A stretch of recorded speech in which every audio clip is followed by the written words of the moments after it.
Hey, I'm Elena, And I'm Emily. and today we're going to interview Emily's grandparents, Charles Dorsher, And Stephanie Dorsher. about life in the 60s. I was sick and at home, and my older brother Mike was also sick. And we were watching As the World Turns, because that's what your great-grandma used to like to watch, and we didn't have that many stations in Mandan during the time, about 3 or 4 stations. So we're laying on the couch. I was laying on the couch, Mike was sitting on the chair, and all of a sudden the show broke, and there was just this picture of a tower with radio signals kind of looking out on it, and it just said special report. And there was no video yet. And then it just said, news from Dallas, Texas, saying that the president has been shot. And we don't have any other information other than the president has been shot. And then it went back to regular program, As the World Turns. And if I remember, somewhere like around 11:30 or 12 o'clock. And all of a sudden, about 5 or 10 minutes later, the show broke again. And the first person that was on there was Walter Cronkite from CBS, and he had the dark glasses that we always see. And I remember just watching that, and he's doing this. He's saying, "This is from Dallas, Texas. President Kennedy was shot at such and such a time," and he was doing this. And he started to cry, like he was crying and stuff like that. And then they went back to As the World Turns. And then I don't really remember what happened after that, because I remember my mom came in there, and she was shocked, because they loved Kennedy. He was a Catholic, the first Catholic president. And I think we prayed a couple of times. We did a couple of Hail Marys. What was your parents' reaction? Well, my mom, she was shocked, and she was, the president has been shot, and the president's died. So they were, but anyway, they were still shocked. Where were you living at the time? We were living in Mandan, North Dakota. I lived in a farm in Beach, North Dakota, and my mother stayed at home also and took care of the things that the farm wives have to do. So my dad did the farming all the time, of course. Were you shocked when Oswald was murdered by Jack Ruby when he was being transferred from his prison? Yes.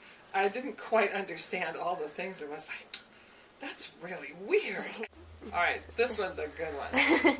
I learned how to iron very early in my life because we ironed everything.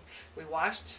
My mom didn't have a normal washer and dryer like we have nowadays. She had one of these big tubs that you had to fill with hot water, and then she would turn it on, and then she'd have to, in order to get the clothes dry, so you could put them in the dryer or hang them out on the line, she'd have to crank them through the wringer.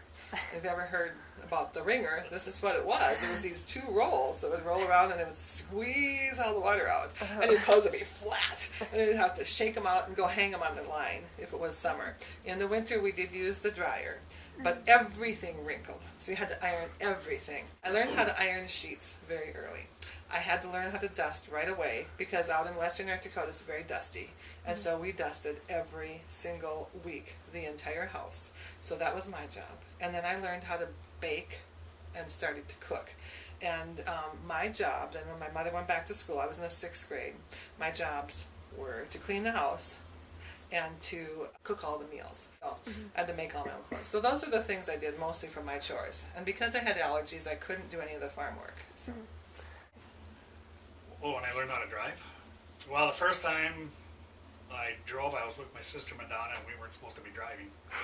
And that was 1968, 1969. My dad had a 64 Chevy Impala, really nice car.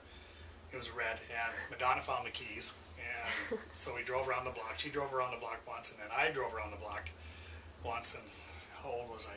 14, 15, somewhere around there. And I did something stupid, though. I drove around on one side of the street where there was a football practice, and it just happened to be one of the coaches was there and knew us.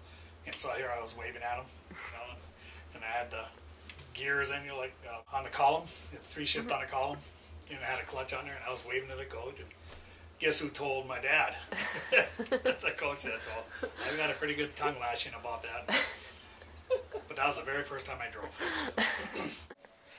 Oh, yes. My parents, again, were big Republicans. So they went to the Republican convention up in, I believe it was in Minot or Willis, in one of those 2 places. I think it was Minot.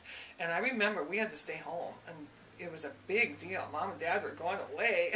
But anyway, they went up there, and they watched the debates with Nixon and Kennedy together on, they must have watched it on television because I don't think it was there in person, but yeah, they went to the convention to do that, so. Yeah.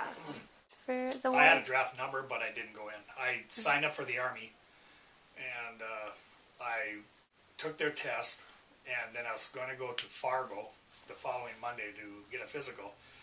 And my friend John Platzen's brother heard about that, and he and his friend just got back from Vietnam, so they threw a party for me on that Saturday night. The good luck thing. And when I went to the party, we had a couple of beers, and John Platzen's brother literally picked me up. I was actually dangling in the air, and he slammed me against the wall and says, "If you sign up for the Army, we'll just kill you here." And they told me all about what happened in Vietnam. They had hand-to-hand combat back there, where they had to use bayonets. And he says it was not pretty in Vietnam.